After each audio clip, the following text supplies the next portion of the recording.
Bienvenidos a El Guayacán, un espacio para discutir de nuestras ciudades y raíces, desde la perspectiva de personas como tú y como yo. Recordar, valorar e inspirar, para seguir creando historias. Hola con todos, mi nombre es Isaac Giorge, esto es El Guayacán. En esta oportunidad nos acompaña la economista Cecilia Calderón. Desde muy joven ha participado en política, siendo escogida en 2 ocasiones como diputada. Cecilia lideró el partido Frente Radical Alfarista, FRA, con el cual también llegó a ocupar la viceprefectura de Guayas. Nuestra invitada ha llevado la participación política más allá de los cargos, pues como ciudadana frecuenta espacios de opinión pública y debate constantemente. Además es activista por los derechos de participación de las mujeres y en temas de protección ambiental. Cecilia ha dedicado gran parte de su tiempo a la agricultura y cuenta como una de sus principales aficiones la jardinería. Estoy encantado de conversar con usted, Cecilia. Yo también, muchas gracias, sí. Quisiera empezar con su historia. Cuénteme un poco de su niñez. ¿Qué es lo que usted hacía con su familia? Bueno, yo creo que lo más importante de decir es que tuve una niñez feliz, realmente feliz, de aprendizaje total y de aprender a amar a la gente, a las cosas, las ciudades, los pueblos, los ríos, los árboles. Yo nací en Guayaquil y la primera casa donde fui a vivir es en 6 de marzo entre Clemente Ballén y Aguirre. Eso era a 2 cuadras del Parque Centenario. Desde mi ventana yo podía ver el Mercado Central, en un tercer piso de una casa mixta, de esas que tenían patio en la mitad. Pero nosotros vivíamos en el último piso. Entonces eso le digo para que la niñez mía, como la de muchísimos guayaquileños, pudimos aprender la historia trepándonos en la estatua que está en el Parque Centenario, en la columna de los próceres. Nos sabíamos de memoria los próceres, nos sabíamos la historia porque jugábamos allí, trepando, bajando, resbalándonos por esos mármoles. Y ya cuando podíamos caminar, pero más chiquitos allí andábamos hasta en coche porque las mamás salían a dar la vuelta en los coches con los niños. Allí se alquilaban triciclos, bicicletas, carritos. Más tarde allí el municipio puso una biblioteca infantil, entonces uno podía leer cuentos porque ahí estaba la estructura y te prestaban libros. Ahí al lado la Casa de la Cultura, donde los sábados íbamos a ver el cine, Charles Chaplin. Ese era el cine de la época. Todos íbamos los sábados de mañana. Nos encantaba bajar corriendo las escaleras de la Casa de la Cultura. Si las vas a ver ahora, vas a ver que son lindas para correr. Sí. Y entonces esa fue una niñez de aprender. Y mi papá y mi mamá, desde pequeños también nosotros, ellos estaban comprometidos con la política. Eso es también importante resaltar porque mi mamá venía de una familia de la provincia del Oro, Orense. Su papá, mi abuelo, Aurelio Prieto Muelas, fue 6 veces presidente del Consejo del Cantón Pasá, del Partido Liberal Radical Ecuatoriano. Allí en la provincia del Oro no se movía una hoja, decían, si mi abuelo no daba el visto bueno, especialmente para los sectores liberales, ¿no? Que cuando ponían sus candidaturas. Ya claro que con quienes él debatía con el sector conservador. Fíjense, y mi papá había nacido en cambio en Yaguachi, en Milagro. Me estaba acordando que es que mi papá fue huérfano muy chiquito, a los 5 años, y ahí teníamos un gran ejemplo, mi abuela, su madre, que sacó adelante 5 niños más los hijos de su cuñada que también quedaron huérfanos, 8, y cosiendo en una máquina de coser, pero su suegro, que era mi bisabuelo, era también un alfarista que estuvo participando en la revolución con Alfaro, y Alfaro lo nombró jefe político del Cantón Guayaquil, por sus méritos cívicos, capacidad administrativa y porque había estado en la lucha armada. ¿Ya? Entonces, como usted ve, teníamos por todos lados herencias liberales, radicales, y de gente que había pasado también muchos sufrimientos. Porque cuando yo le hablo de mi madre, acuérdense que en el 41 hubo la invasión peruana y la provincia del Oro fue saqueada, los peruanos se la tomaron y les tocó a mi mamá chiquita de 11, 12 años salir con su familia caminando desde Pasaje hasta Tenguel. Y Tenguel de noche, coger un barquito para cruzar el Golfo hasta Guayaquil y luego vivir como exiliados hasta que las cosas se pusieron bien. Estaba tomada la provincia. Sí, pues claro, o sea, eso algún día Guayacán tiene que hablar de eso, porque ya casi que no viven quienes sufrieron la agresión en carne propia. Entonces, quiero decirle que entonces entre papá y mamá, gente de mucho civismo, ¿ya? Que les encantaba estar con nosotros contándonos historias y cosas. Y los sábados y domingos también nos llevaban en las noches a tomar el fresco de Don Silverio. ¿Sabe qué es eso? Desconozco. Cuéntame un poquito más. Esa es una de las anécdotas más importantes de Guayaquil y la tengo escrita en mi blog. Okay. Resulta que la historia cuenta, la leyenda, ¿no? Que Don Silverio era un señor muy importante de la ciudad de Guayaquil, estamos hablando en los siglo XIX, y que eso sí era su bolsillo de candado, no le gustaba gastar mucho dinero. Tenía 3 hijas muy guapas que ya cuando llegaba el sábado o el domingo decía: papá, llévanos a dar una vuelta por el malecón. Uh-huh. Entonces él les decía: bueno, vamos a tomar un fresco. Y ellas se engalanaban para ir a tomar un fresco en el malecón, porque el malecón era el paseo de las colonias, ¿no? Allí iban a pasear las familias, y las familias también allí iban a comer sandías. Eso era típico, el comer sandías. En época de chirimoya, comer chirimoya. Después ya pues habían también otras ventas ya más elaboradas, como chocolate, etcétera, en la noche. Entonces ellas felices se iban con su papá, y cuando llegaban allí las hacía pasear y decía: papá, ¿y ahora ya el fresco? Y ella decía: pero este es el fresco, pues miren qué lindo es el fresco. Entonces ese es el fresco de Don Silverio, cuando vas y el fresco es el aire. Claro, ellas querían comerse un raspado, un fresco, como se decía ahí antes. Entonces nosotros, mi papá siempre nos decía: bueno, vamos a pasear, pero ¿qué nos vas a brindar? El fresco de Don Silverio. Y así. Y él nos contaba anécdotas, como otro cuento de Guayaquil que se llama El Negro Benito. Ese lo tienes que leer. Vale. Ese era simpaticísimo porque era un niño pobre, pero de esos buena gente. Guayaquil, estamos hablando ya en épocas de sus prácticamente padres. Coloniales. Eso es una leyenda antigua, bien antigua, pero que la contaban ellos. Entonces este niño un día, los domingos en la iglesia, pues toda la comunidad iba a la iglesia, y este niño también, niño sin zapatos, que todo el mundo le da una palmadita en la cabecita, pero ya. Un día este niño, después de la iglesia, a alguien se le cae un bultito, él lo agarra y se da cuenta que era dinero.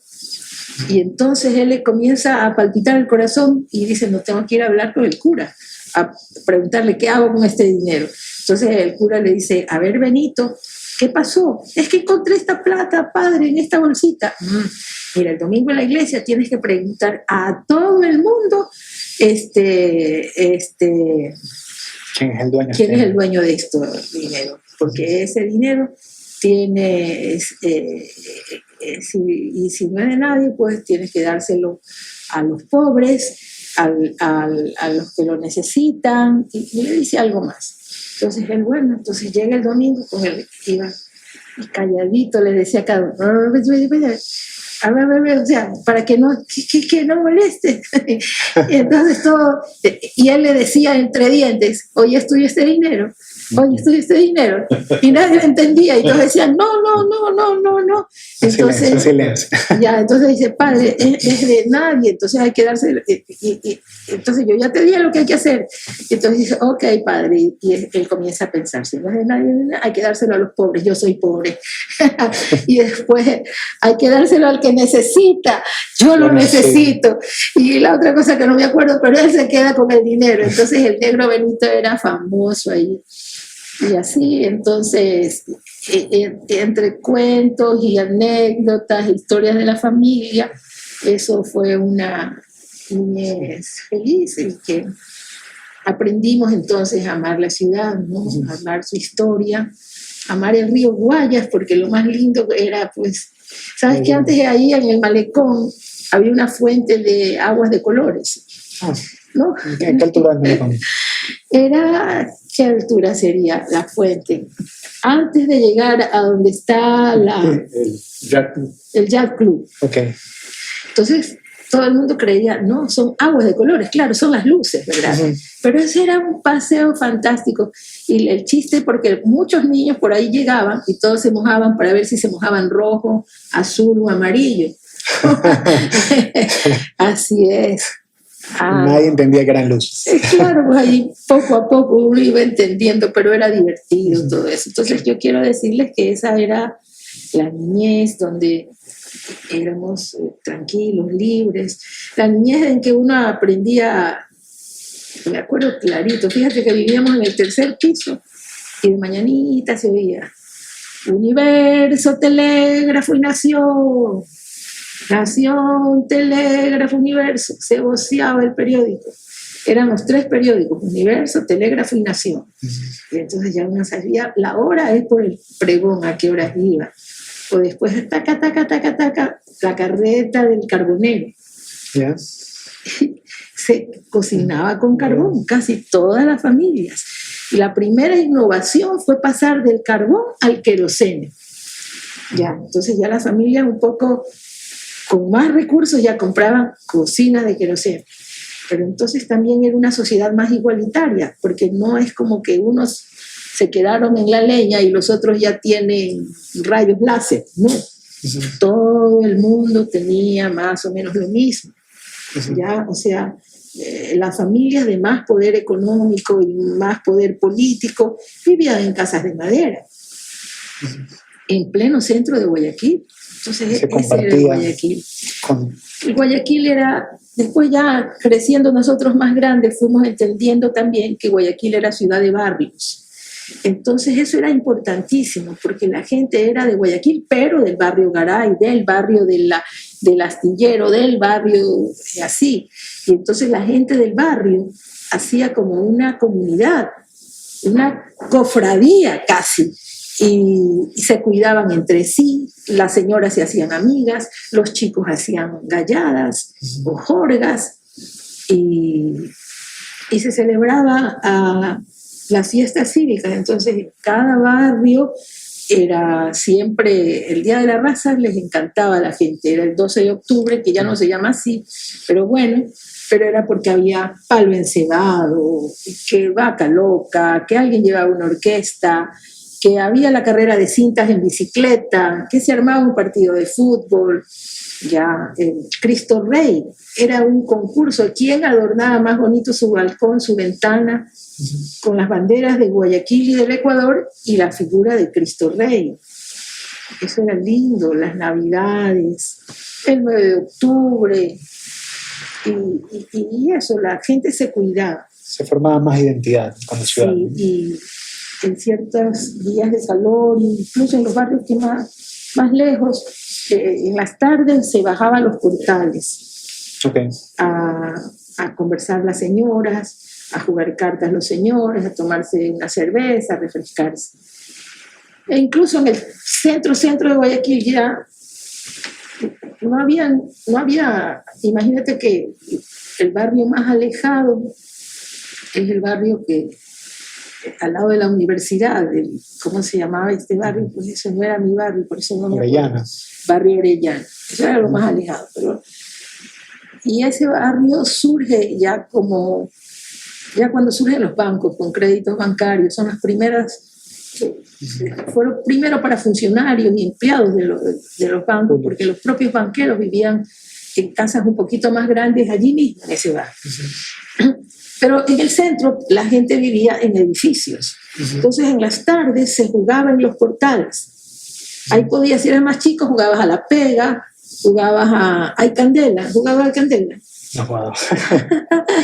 En cada poste se pone un Estoy niño. aprendiendo un montón con Se usted. pone en cada poste un niño, entonces uno está en la mitad y Ya. tiene que ir donde el otro y preguntarle, ¿hay candela? Y el otro decía, en la casa vieja. Y tenía que ir allá donde se señalaba, entonces era donde otro. Y en esos pases, mientras yo iba, el que preguntaba de un lado a otro, los demás se cambiaban. Okay. Entonces él tenía que aprovechar en un momento de descuido y ganarle La candela. la candela. Entonces, eso era divertido. En época de patines, era una patinadera debajo de los portales, ¿ya? Qué lindo. Y la gente crecía más grande, entonces también se enamoraban, pues atrás de cada poste había un beso. ¿Vio? Entonces era un Guayaquil distinto, ¿no? Muy ameno y muy... Un Guayaquil también que yo extraño, ¿sabes qué es? Que era un Guayaquil de artesanos. Cuando yo tenía 15 años, las fiestas, había muchas fiestas, a los 15 era típico la fiesta, entonces tenía 30 compañeras, de ley ibas a 30 fiestas. Y quién sabe más, porque de los otros colegios, los muchachos. Entonces cada fiesta, a uno iba donde una señora que hacía carteras, y te las hacía de tela. Y después ibas a donde la otra señora y te forraba los zapatos. Es decir, uno tenía un par de zapatos blancos, suponte. Entonces, según el día, el vestido que te ponías, te lo forraban. Entonces, era una artesana que te dejaba un zapato azul, blanco, verde, floreado, según la tela y la cartera igual. Y el vestido que uno se ponía, te lo hacía una modista, una costurera. ¿Ya? Y también ibas a peinarte donde pues eso sí se mantienen, ¿no? Los salones de belleza, pero eso era lo bonito, ¿no? Guayaquil era ciudad de artesanos, no solamente en estas cosas, sino que había cantidad de ebanistas, los muebles de las casas, incluso de las casas muy elegantes, se hacían en Guayaquil, había grandes ebanistas, el trabajo de estos de hierro forjado, las cercas, las verjas, lo hacían artesanos. Bueno, así todo se resolvía a través de esta clase artesanal que siempre era muy respetada en Guayaquil, muy querida de Guayaquil, y me acordé de eso porque ahorita vengo al venir acá pasamos donde unos torneros y yo me he dado cuenta que de 9 de octubre, dime tú, desde Vélez, tú 9 de octubre, como desde Luque hacia el sur, no hay una cuadra en Guayaquil que no tenga un taller artesanal de cualquier cosa. Aquí la gente es muy hábil, muy capaz, y me hace recordar también eso, que en las grandes historias y momentos cívicos de Guayaquil, los artesanos han jugado un papel importante, como el 15 de noviembre. El 15 de noviembre, el que la clase obrera se rebela, aquí, pero la clase obrera y la clase artesanal eran lo mismo. Y son los artesanos, especialmente los artesanos los tipógrafos, los que trabajaban con libros, con letras, los libreros, los que están en esta revuelta, y también mujeres que trabajaban en fábricas y en el sector artesanal, ¿no? Tenían los gremios súper bien organizados. Estamos hablando de la década de los 20 también, ¿no? En la década de los 20 y había ese tipo de organizaciones. Sí, así es. Y sabes que en la revolución de Alfaro, te dije que mi familia eran alfaristas, entonces, por ejemplo, el general Alfaro otorgó tierras o solares a muchos de estos gremios, que todavía están casas de ellos donadas por Alfaro. Por ejemplo, en la calle Guayacán, 9 de octubre, está, ¿cómo se llama esto? Los amigos, pero ese solar, se me va el nombre, pero ese solar fue donado por el gobierno de Alfaro. Y también en pleno 9 de octubre está una casa que dice Sociedad de Carpinteros, ¿ya? Y así hay una sociedad de panaderos que todavía está la casa eso era por la Comisión de Tránsito al sur. Entonces los gremios tenían una gran importancia en Guayaquil. Ya era importante. Y por supuesto el gremio de los carpinteros de Rivera, que era en el barrio del Astillero, porque aquí Guayaquil siempre fue una ciudad donde se construían barcos, yates y todo lo demás, y venían de otras partes del mundo a construir acá. Entonces eran unos maestros pero especializados en naves. Me acuerdo que decían que ellos usaban la madera de pechiche, que es una madera durísima que no le pasa nada por el agua, y que esa misma madera es la que hacían como tablitas, porque luego las agarraban con un suncho y eran las tinas de lavar ropa. Ya. Pedro J. Montero, que es un héroe de la revolución de Alfaro, él ganaba la vida cortando pechiche, haciendo las tablitas y las traía a vender acá. Okay. Así era... Qué interesante toda esta visión que nos ha dado Guayaquil. Sí, me preguntaste por mi niñez y uno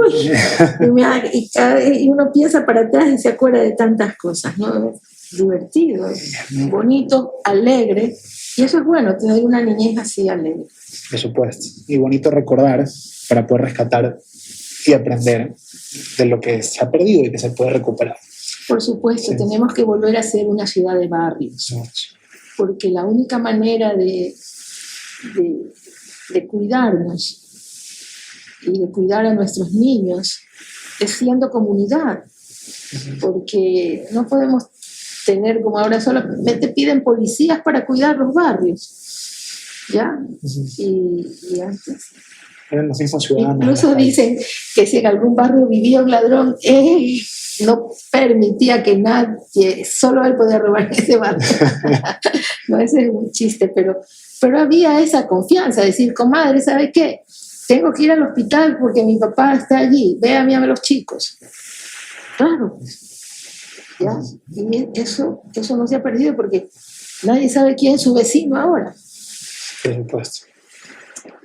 Falta esa apropiación de las calles, de los barrios que antes existía. Y hablando un poco de sus influencias, en cuanto a que del lado padre y madre tiene tradiciones liberales y políticas, de participación política en ambos, Sí. Quisiera saber también, en su niñez o en su juventud, tuvo mucha cercanía con los pueblos menos favorecidos.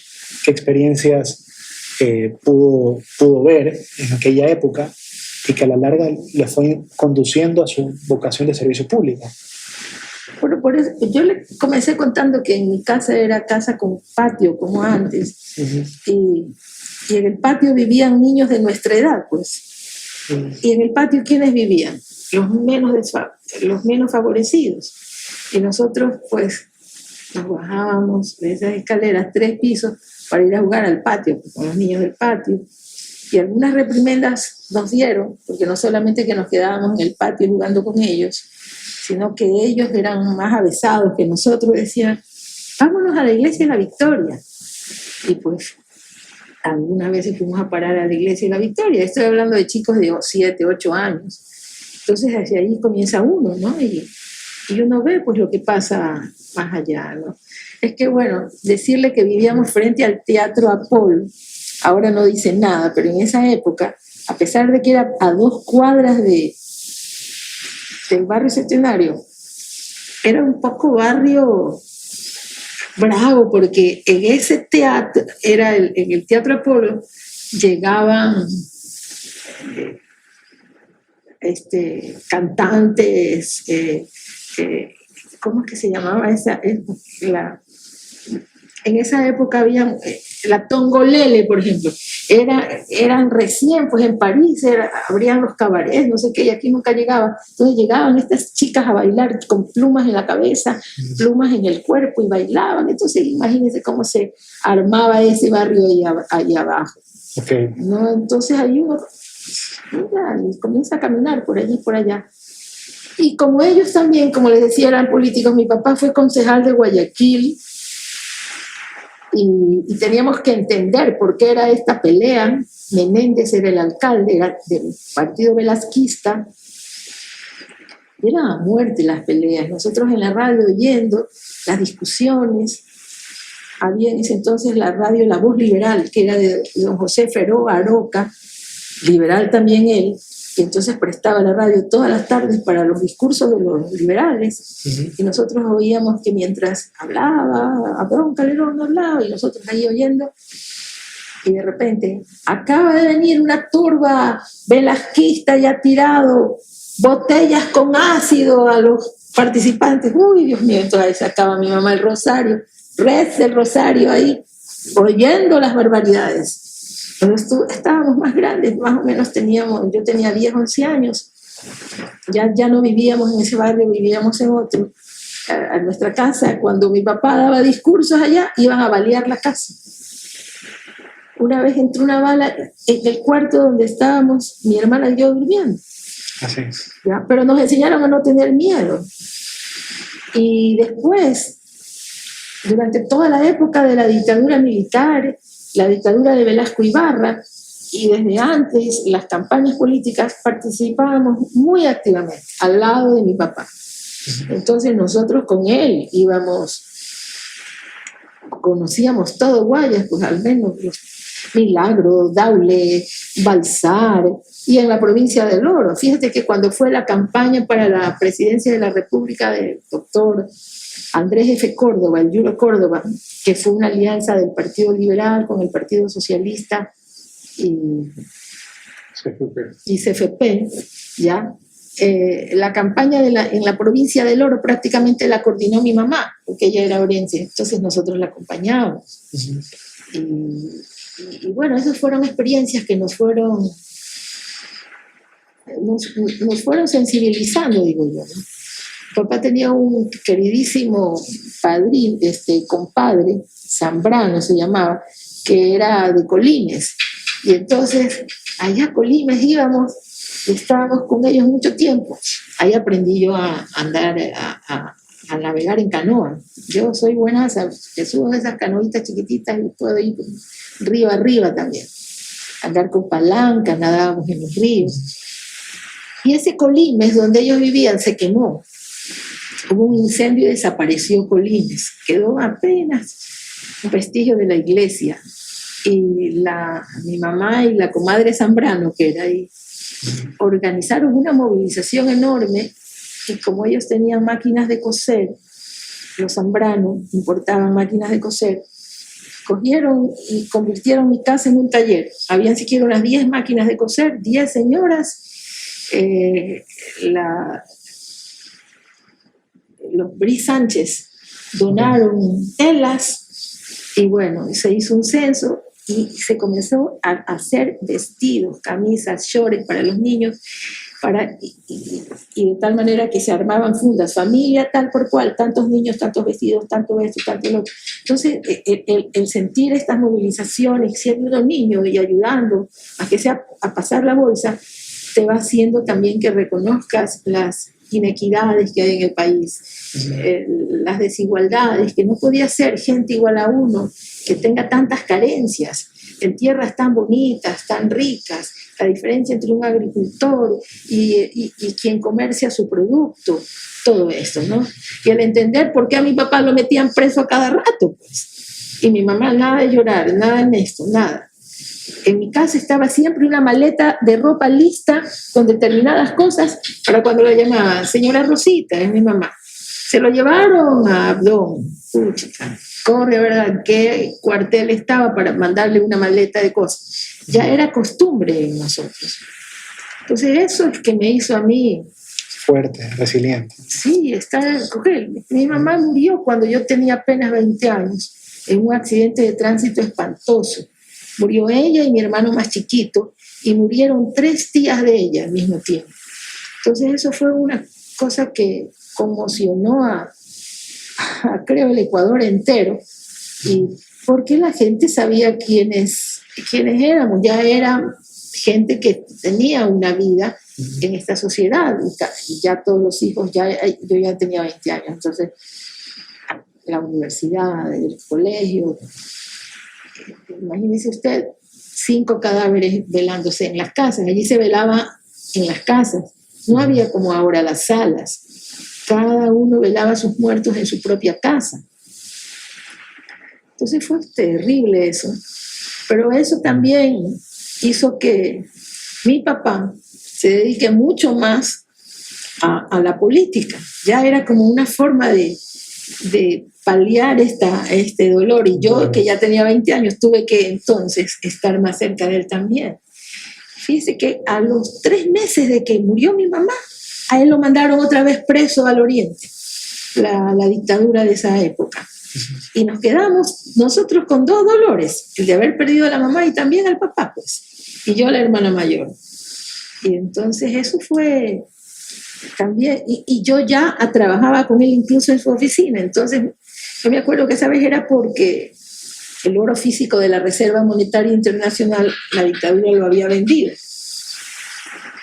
Y él dijo que eso estaba muy mal, que no se podía vender el oro físico de la Reserva Monetaria Nacional porque estábamos todavía bajo el patrón de Bretton Woods, ¿ya? Y sobre todo cuando se estaba sobrevalorando el precio del oro en los mercados internacionales y no podíamos venderlo a la baja. Entonces, la respuesta del gobernante fue meterlo preso, mandarlo al Oriente. Pero había que sostener la tesis, ¿y quién las escribía los boletines de prensa y sostenía la tesis? Yo. ¿Ya? Y así era siempre. Entonces, cuando él fue candidato a la presidencia de la República, ya conocíamos nosotros el Ecuador entero. Además, cada vacación él nos llevaba a conocer alguna provincia, a admirar los volcanes, los ríos, los lagos. Todas las maravillas que existen. Sí, pero y cosa y media, ¿no? Por ejemplo, cuando fuimos a Loja, tuvimos un viaje de más de 12 horas, porque así era, antes era así, y llegamos blancos todos del polo, terrible. Y cuando fuimos de Loja a Zamora, tuvimos que ya coger mulas, y nos amarraban los zapatos con sogas, porque de lo contrario se quedaban en el lodo. Uno alzaba el pie y se te quedaba el zapato abajo, entonces tenían que amarrar. Todo eso pasábamos con él, y pudimos entrar a las cuevas de Jumán, de Misaguallí, cruzar el Napo, todo eso lo hicimos antes de los 20, por todos lados. Entonces, todo en caminos eso muy rústicos, seguramente. Sí, por eso ahora son 12 horas, fue a Loja, llegamos pero hechos pedazos. Y entonces esa fue la vida de alegres, pero aprendiendo, siempre aprendiendo, ¿no? Lo que pasaba y entendiendo lo que es la política, porque mucha gente que su papá o su mamá hacen política no quieren saber porque se sienten tristes de que los dejan solos, de que los insultan, etc. Pero acá nosotros aprendimos que esos eran gajes del oficio, que había que pasar por eso porque estábamos trabajando para fortalecer esta idea de una sociedad con libertades, con justicia. Mi papá, pues eso del alfarismo, decía, no, es que está trunca la revolución de Alfaro, hay que terminar la revolución de Alfaro, estamos llamados a terminar la revolución de Alfaro. Quedó trunca con su asesinato. Nosotros vamos a hacer el Frente Radical Alfarista porque tenemos que hacer realidad todos los postulados de la revolución. Y eso lo teníamos muy adentro. Y existía este sentido de vocación Total. y fieles a la ideología, ¿no? Y sabes que también se afianzó por la educación que tuvimos. Nos educamos las mujeres en el Colegio de la Asunción, en épocas en que el Concilio Vaticano II se abría la iglesia al mundo y proclamaba la opción por los pobres, el compromiso con los más pobres, el compromiso con la justicia. Entendimos el Evangelio y nos parecía que era lo mismo, que se anhelaba, y entonces fortaleció eso nuestras convicciones religiosas y políticas, porque para mí es el mismo mandato: construir una nueva sociedad con justicia, con libertad, con equidad, donde todos podamos gozar de los frutos del desarrollo. Por supuesto.